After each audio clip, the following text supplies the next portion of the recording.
அப்பப்பப்பா! என்ன ஒரு அடி! இன்னைக்கு டெவில் பிரீவ்ஸ் பண்ண சம்பவத்தை ஆஸ்திரேலியா இன்னும் 2 நாளைக்கு பேசிகிட்டு இருப்பாங்க. அப்படி என்ன தான் பண்ணாருன்னு பார்க்குறதுக்கு முன்னாடி நம்ம சேனலை சப்ஸ்கிரைப் பண்ணிக்கோங்க. கொஞ்சம் சப்போர்ட் பண்ணுங்க ஃப்ரெண்ட்ஸ். அதாவது இன்றைக்கி ஆஸ்திரேலியா வாசி சவுத் ஆப்பிரிக்கா செகண்ட் ஓடிஐ நடந்தது. அதில் நம்ம டெவில் பிரீவியஸ் இருக்கிறாப்பில் இல்லைங்க, பேபி ஏபி என்று அழைக்கப்படுகின்ற டெவில் பிரீவியஸு ஆஸ்திரேலியா டீமை போட்டு புரட்டி எடுத்துட்டாருன்னு தான் நம்ம சொல்லணும். ஏன்னா அந்த மாதிரி ஒரு அடி, என்ன அடி, மரணடி, பரமா சாபயத்தை காமிச்சிட்டான் பரமா அப்படிங்கிற மாதிரி தான் ஒரு சம்பவம் பண்ணியிருக்காரு. அதுலேயும் நம்ம ஹாசில்வுட் இருக்காளுங்க, ஹாசில்வுட்டு உனக்கு நான் அன்னைக்கே நான் பிறந்திருக்கணும், பட் ஒன்றும் தப்பு இல்லை, இன்றைக்கி நான் போட்டு பிழக்கிறேன் அப்படிங்கிற மாதிரி அவர் ஓவர் முட்டு தனியாக வச்சு செஞ்சுருக்கிறாப்புல. வேறு மாதிரி சம்பவம். ஆர்சிபிலேயே உன்னை நான் போட்டு பிறந்திருக்கணும், நான் சிஎஸ்கேல இருக்கும்போது ஒன்றும் தப்பு இல்லை, இன்றைக்கி நான் பொழக்கிறேன், இன்றைக்கி நான் உன்னை அடிக்கிறேன் அப்படிங்கிற மாதிரி தான் அவரை போட்டு பொலவலன்னு பொழந்தெடுத்திருக்காரு. அவரோட பந்து வீச்சையே சுக்குநூறு ஆக்கியிருக்காப்ப. அந்த மாதிரி ஒரு சம்பவம் எனக்கே சாக்கிங்க. அதாவது இது பேபி ஏபியா இல்லை ஏலியன் களமிறங்கிட்டாப்லையா அப்படிங்கிற மாதிரி தான் ஒரு சம்பவம். வேற மாதிரி. அதுக்கப்புறமா தலைவன் பொறுமை அண்டு அதிரடி ஆட்டத்தை ஆடி தலைவன் 41 பாலுக்கு செஞ்சுரி போட்டிருக்காப்புல. அதாவது 22 வயசுலேயே யங்கஸ்ட்டு செஞ்சுரி அடித்ததில் ஏபிடி வில்லியர்ஸ் தான். அது சவுத் ஆப்பிரிக்கா மண்ணில் பிறந்து ஏபிடி வில்லியர்ஸ் மாதிரியே ஆடி பேபி ஏபி என்ற பட்டம் பெற்று இன்றைக்கி அதையே நிரூபித்து காமிச்சிருக்கிறாப்புல. வேறு மாதிரியான ஒரு சம்பவம். என்ன அடி! 56 பாலுக்கு 125 ரன்னு. அந்த சவுத் ஆப்பிரிக்காலேயே இவர் தான் அடித்த ஹையஸ்ட் T20 ரன் ஸ்கோரர். அந்த லெஜண்ட்ஸ் லிஸ்ட்லேயும் வந்துட்டப்ப நம்பர் 1. அதை நீங்கள் புரிஞ்சுக்கோங்க. இப்போ தான் இவருக்கு 22 வயசு. இன்னும் 10 வருஷத்தில் ஏபிடி ஆட்டம் மாதிரியே வந்துடுவாப்புல எல்லாரோட நம்பிக்கை. அதை இன்றைக்கி நிரூபித்து காமிச்சிருக்காரு. அது ஸ்ட்ரைக் ரேட் பாருங்கள், 223.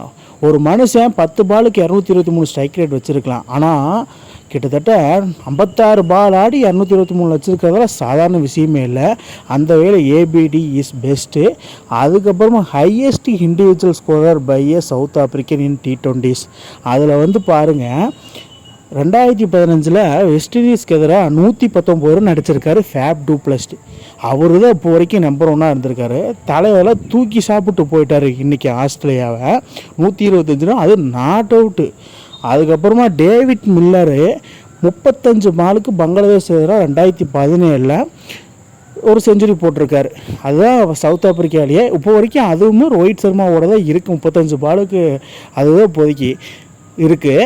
அதுக்கப்புறமா செகண்ட் ஃபாஸ்டஸ்ட் T20 செஞ்சுரி மாதிரி சவுத் ஆப்பிரிக்காவில் பண்ணியிருக்காரு. அது யங்கஸ்ட் ஜென்ரேஷன். 41 பாலுக்கு 100 ரன் அடிக்கிறதெல்லாம் இப்போ தான் பேபி ஏபி இல்லை, ஏபிடி வில்லியர்ஸ் லெஜண்ட்ஸ் லீக்கில் 41 பாலுக்கு செஞ்சுரி போட்டார்.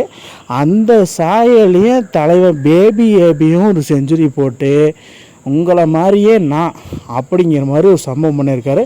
அதுக்கப்புறம் 43 பாலுக்கு வெஸ்ட் இண்டீஸ் கூட 2023 குவிண்டன் டீகாக் ஒரு செஞ்சுரி போட்டார். அந்த பேபி ஏபி 56 பாலுக்கு 125 ரன் அடிச்சுட்டு நாட் அவுட்டில் டீம் டக் அவுட்டுக்கு போகும்போது ஒரு செலிப்ரேஷன் இருக்குது பாருங்கள். ஹோல் டீம் என்ன பண்ணியிருக்காங்கன்னா ஸ்டாண்டப் ஓவியேஷன் பண்ணியிருக்கிறாங்க. என்ன மாதிரி ஒரு கிளாப்ஸு, ஈவன் பேன்ஸா எல்லாருமே ஸ்டாண்டப் ஓவியேஷன் பண்ணி பேபி ஏபிக்கு ஒரு வரவேற்பு கொடுத்துருக்காங்க. என்ன மாதிரி ஒரு சம்பவம். அதுக்கப்புறம் பாருங்கள், இதில் ஒரு இன்ட்ரெஸ்டிங்கான விஷயம் என்னென்னா, சிஎஸ்கேல இவர் எடுத்ததுக்கப்புறம் கிட்டத்தட்ட ருத்ராஜ் கைக்வாடும் பேபி ஏபியும் ஒரே சாதனை பண்ணியிருக்கிறாங்க. அது என்னன்னா, 2 பேருமே அதிக ரன் அடித்ததும் ஆஸ்திரேலியா கூட தான், 2 பேருமே 100 அடித்ததும் ஆஸ்திரேலியா கூட தான். இவர் 56 பாலுக்கு 125 நாட் அவுட்டு, அவர் 57 பாலுக்கு 123 நாட் அவுட்டு. இவர் இந்தியாவில் ஆடும்போது அடிச்சிருக்காரு, அவர் சவுத் ஆப்பிரிக்கா கூட ஆடும்போது அடிச்சிருக்காரு. 2 பேருக்குமே இது ஹையஸ்ட் இண்டிவிஜுவல் ஸ்கோர். அது யார்? பரம எதிரியானா பாகிஸ்தான் இல்லைங்க, ஆஸ்திரேலியா கூட இந்த ரெக்கார்டு வந்திருக்கு. முற்றிலும் இவங்க 2 பேர்த்துக்கு ஒரு மகத்தான ஹையஸ்ட் ஸ்கோராக இருக்கும். இண்டிவிஜுவல் ஸ்கோராக சொல்கிறேன். ஏன்னா ஆஸ்திரேலியா டீம்லாம் நம்ம அடிக்கிறது பெரிய விஷயமே கிடையாது இல்லை. அந்த மாதிரி இருக்குது. அவங்களோட அடிக்கவே முடியாது. ஆனால் 2 பேரும் போட்டு பொழந்து எடுத்துருக்குறாங்க. என்னமா ஒரு அடி. ஏபிடி தான் ஏபி இந்த மாதிரி ஒரு ரெக்கார்டை பண்ணதை நீங்கள் எப்படி பார்க்குறீங்க? கீழே கமெண்ட் பாக்ஸில் கமெண்ட் பண்ணுங்கள் மக்களே. இந்த மாதிரி இன்ட்ரெஸ்டிங் கிரிக்கெட் வீடியோவை தெரிஞ்சுக்க நம்ம சேனலை சப்ஸ்கிரைப் பண்ணுங்கள், லைக் அண்ட் கமெண்ட் பண்ணுங்கள். மேலும் மேலும் உங்களுக்கு வீடியோ வந்துகிட்டே இருக்கும்.